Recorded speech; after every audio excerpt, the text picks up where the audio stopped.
ఉన్నాయి మన జిల్లాలో స్కూల్ మూతపడడం అనేది దాని మీద మళ్ళీ మీరు ఎలా చేయాలి?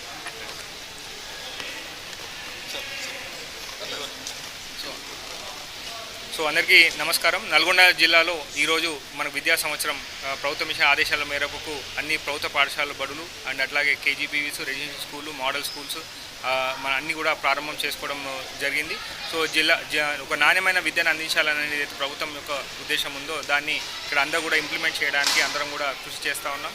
సో ఇక్కడ ప్రభుత్వ బడుల్లో కూడా మనకు అన్ని ప్రభుత్వ బడుల్లో కూడా ఈరోజు విద్యా సంవత్సరం ఈరోజు నుంచి మనం ప్రారంభమవుతున్నాయి. ఇటు టెక్స్ట్ బుక్స్ కానీ, ఇటు యూనిఫామ్స్ కానీ, లేకపోతే మిడ్ డే మీల్స్ యొక్క ఇన్ఫర్మేషన్ కానీ అంతా కూడా పనులన్నీ కూడా వేగవంతం చేయడం జరిగింది.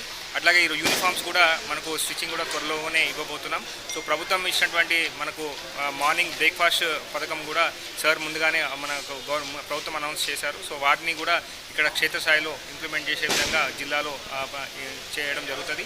సో అట్లాగే మన గౌరవ సర్పంచులు, కొంతమంది సర్పంచులు కానీ కొంతమంది ప్రతినిధులు, గౌరవ ప్రతినిధులు వచ్చి కొన్ని మూతపడిన స్కూల్స్ కూడా కొన్ని ప్రారంభం చేయమని చెప్పి వారు కూడా ఈ విద్యా సంవత్సరం యొక్క క్వాలిటీని చూసి వారు కూడా ముందుకు రావడం జరుగుతుంది. సో వాటిని కూడా తప్పకుండా రానున్న ఈ విద్యా సంవత్సరంలోనే ఎక్కడైతే పిల్లల స్ట్రెంత్ ఎక్కువ ఉంటుందో అక్కడ పెంచుతున్న విధంగా, అక్కడ ఓపెన్ చేసుకునే విధంగా కూడా చర్యలు తీసుకోవడం జరుగుతుంది.